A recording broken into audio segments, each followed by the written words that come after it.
Everybody how are you all? I hope you all are doing well. आज का जो हमारा सेशन है वो एचपीएससी की तरफ से जो एक बिग अपडेट है उसके रिगार्डिंग है।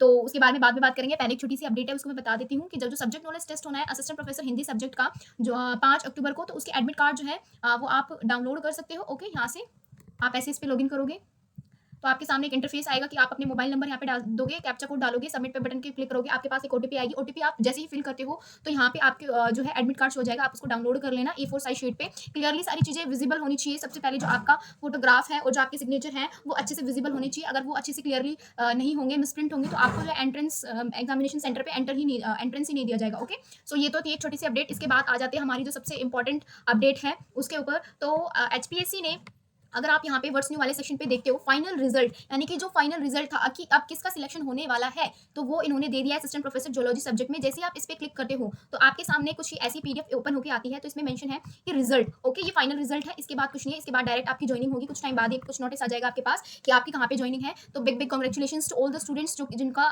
सिलेक्शन हो चुका है असिस्टेंट प्रोफेसर जूलॉजी सब्जेक्ट में। ये जो नंबर मेंशन किए गए हैं उन सभी को अपॉइंटमेंट किया गया है असिस्टेंट प्रोफेसर जूलॉजी सब्जेक्ट के लिए। यहाँ पे इनका एडवर्टाइजमेंट नंबर भी मेंशन है। ये जितने भी स्टूडेंट्स हैं ये सभी सिलेक्टेड हैं, ओके, इस पोस्ट के लिए। इसके बाद जो है इसमें ये लिखा है कि 11 स्टूडेंट्स ऐसे हैं जो कि यहाँ पे मेंशन है जो कि अदर कैटेगरी से थे, लेकिन उनको जो है जनरल की पोस्ट दी गई है। ओके, यानी कि उनके जो मार्क्स थे वो जनरल के जितने या जनरल से ज्यादा थे, इसलिए उनको उनकी कैटेगरी की पोस्ट ना देके जनरल की पोस्ट दी गई है। 7 कैंडिडेट ऐसे थे जो ओएससी कैटेगरी के थे, लेकिन उनको जो है जैसे कि डीएससी की जो सीट्स थी जूलॉजी सब्जेक्ट में वो वैकेंट थी, तो उनको जो है माइग्रेट कर दिया गया था डीएससी के अंदर, तो उनको भी सीट्स दी गई हैं। ओके, इसके बाद ये है कि 5 स्टूडेंट्स ऐसे हैं जिनका जो है रिजल्ट अभी बताया नहीं गया है पेंडिंग कोर्ट केस की वजह से, और 3 जो पोस्ट ऐसी हैं जो कि अभी वैकेंट है। अभी तक उनके डिपार्टमेंट से कोई क्लैरिफिकेशन नहीं आई है। तब जब तक उनका वेरीफाई नहीं कर लेते सारे डॉक्यूमेंट्स को या जितनी भी चीजें हैं, तब तक वो उनका रिजल्ट भी नहीं देंगे। ओके, इसके बाद मैंने इसका पूरा डिटेल में एनालिसिस किया है। अगर आप चाहो तो इसमें देख सकते हो, like assistant professor college cadre zoology subject है। आप एडवर्टाइजमेंट नंबर मैंने मेंशन किया है। टोटल जो पोस्ट थी इसके अंदर 91 पोस्ट थी। मैंने जो है इसके अंदर आपके बाद नाम, रोल नंबर और वो किस कैटेगरी से है ये भी मेंशन किया। लाइक जनरल की जो है हमारे पास टोटल जो 47 पोस्ट थी, 47 सीट्स थी। तो आप ऐसे देख सकते हो कि किन किन रोल नंबर आप अपने नाम के साथ देख सकते हो कि इनका सिलेक्शन हुआ है। तो हमारे पास 30 ऐसे स्टूडेंट्स थे जो जनरल कैटेगरी के थे। ओके, तो इनका तो सिलेक्शन हो ही गया है। अब बची हमारे पास टोटल पोस्ट कितनी थी? 47, तो 17 पोस्ट हमारी बच गई है। अब वो भी आपको दिखा देती हूँ मैं। लाइक ईएसएम जो है जनरल की 2 सीट्स थी, तो 2 कैंडिडेट जो है उनका भी सिलेक्शन हो चुका है। ये 31342 और 33408 जो रोल नंबर है इनका डीएससीएम में हो गया था। एससी की 1 सीट, बीसीबी की 2 सीट जो है अभी वैकेंट थी। अब ये पता नहीं किस वजह से इनको फिल नहीं किया गया। क्या पता ये वो स्टूडेंट्स हो जिनका अभी कोर्ट केस है, या तो ये वो हो सकते हैं जिनके डिपार्टमेंट से भी क्लैरिफिकेशन नहीं मिली है, ये भी हो सकता है। ओके, पीडब्ल्यूडी के अंदर हमारे पास 3 सीट्स थी, लेकिन हमारा जो सिलेक्शन हुआ है वो एक का ही हुआ है। इसका रोल नंबर यहाँ पे मेंशन है जो कि ओएच पीडब्ल्यूओएच का था। ओके, इनका भी सिलेक्शन हो गया है। डीएससी की मैं बात करूँ तो इसके अंदर हमारे पास टोटल 9 सीट्स थी, लेकिन जो एक स्टूडेंट ऐसा था जो क्लियर कर पाया था एसकेटी को और इंटरव्यू प्रोसेस में गया था। ओके, या गई थी। तो इसके बाद जितनी भी पोस्ट थी, यानी कि हमारे पास टोटल 9 पोस्ट थी और जो है 8 सीट्स हमारे पास वैकेंट हो गई थी। तो कमीशन ने क्या किया, ओएससी की जितनी सीट्स थी, ओएससी में जिन स्टूडेंट्स ने क्वालिफाई किया था, लाइक यहाँ पे जो कुछ मेंशन है ओएससी के स्टूडेंट्स थे, लेकिन इनको डीएससी की पोस्ट दी गई है। तो मैंने मेंशन किया पूरा कि किस रोल नंबर को डीएससी की सीट दी गई है ओएससी से माइग्रेट करके। ओके, ओएससी के अंदर हमारे पास टोटल जो है 9 पोस्ट थी और पूरी 9 की 9 पोस्ट जो है फिल कर दी गई।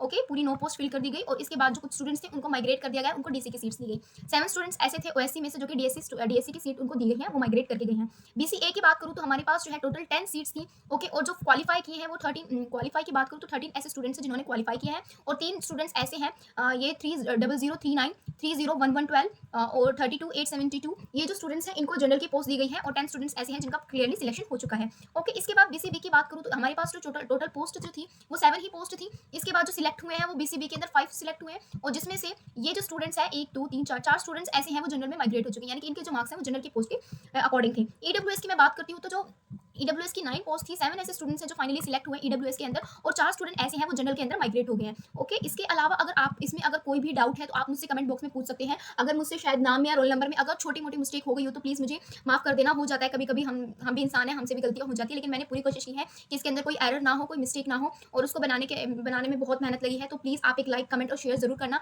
तो अब अगर हम बात करें तो 30 जो ऐसे स्टूडेंट्स थे जो जनरल के थे जिनका सिलेक्शन हुआ है, 3 जो स्टूडेंट है वो बीसीए के आए हैं, 4 जो स्टूडेंट ऐसे हैं जो बीसीबी के माइग्रेट हुए हैं जनरल के अंदर, और 4 ईडब्ल्यूएस से माइग्रेट होकर टोटल होकर हमारे पास 41 जो सीट्स थी वो जो है जनरल की फुलफिल हो गई थी। तो अगर हम देखें तो ऑलमोस्ट ज़्यादातर तो जो है सारी 41 ये और 2 सीट मान लो आप ईएसएम की ये भी फिल हो गई है, 41, 42, 43 और एक पीडब्ल्यूडी की 44 जो सीट्स हैं वो जनरल के अंदर फिल हो गई है। ऑलमोस्ट जितनी भी पोस्ट थी वो सारी की सारी फिल हो चुकी हैं, जनरल के अंदर थोड़ी सी रहती हैं, और वो भी शायद ये जो कोर्ट केस है और जो डॉक्यूमेंट वेरिफिकेशन है उसके बाद शायद वो भी जो है फुल कर दी जाएंगी। तो आज के लिए बस इतना ही। अगर आप इसके अलावा भी चाहते हो कि मैं और भी सब्जेक्ट्स लाइक पंजाबी का भी ऐसे ही रिजल्ट आ चुका है, पंजाबी का भी मैं आपको ओपन करके दिखा देती हूँ। पंजाबी का रिजल्ट आ चुका है, इन लोगों का फाइनल सिलेक्शन हुआ है। ओके, हाँ, इन लोगों का सिलेक्शन फाइनली सिलेक्शन हुआ है। एक ऐसी पोस्ट है जो कि अभी कोर्ट केस की वजह से पेंडिंग है। इसके अंदर 3 स्टूडेंट्स ऐसे हैं जिनका क्लैरिफिकेशन डिपार्टमेंट से होना भी बाकी है। ओके, इसके बाद अगर फाइनली इसके बाद हमारे पास फिलोसफी का भी रिजल्ट आ गया है। Next we have mass communication as well and we have fine arts as well. तो पंजाबी का भी फिलोसफी का भी दिखा देते हैं। ओके, तो फिलोसफी में सिर्फ एक ही कैंडिडेट है जिसका सिलेक्शन हुआ है, ये असिस्टेंट प्रोफेसर बन गए हैं। ओके, इसके अलावा मैं दिखाऊं ये कौन सा सब्जेक्ट है डिपार्टमेंट।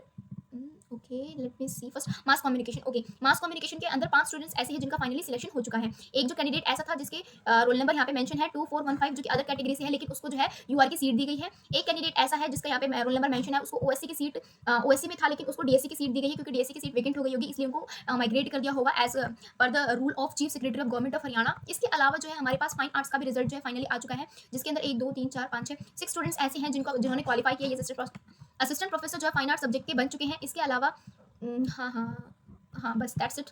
आज ही बस इतने 5 सब्जेक्ट के जो है फाइनली रिजल्ट आ चुके हैं। तो आपको फाइनली पता चल गया होगा कि आप assistant professor zoology, Punjabi, philosophy, mass communication और फाइन आर्ट्स के फाइनली जो है असिस्टेंट प्रोफेसर बन गए हो या नहीं बने हो। देखो, जितने भी स्टूडेंट्स ने क्वालिफाई किया है उनके लिए बहुत ही बड़ा कॉन्ग्रेचुलेशंस, ठीक है। और जिन्होंने नहीं किया है वो अपना ये मत सोचना डिमोटिवेट होने की जरूरत नहीं है। सिर्फ यही वैकेंसी नहीं है, आगे भी बहुत सारी वैकेंसीज हैं, आप उनमें ट्राई कर सकते हो। ये नहीं है कि आपके अंदर कैपेबिलिटीज नहीं है। आप लास्ट सिलेक्शन प्रोसेस तक आए हो, इट मीन्स आपके अंदर करेज है, आपके अंदर कैपेबिलिटीज है।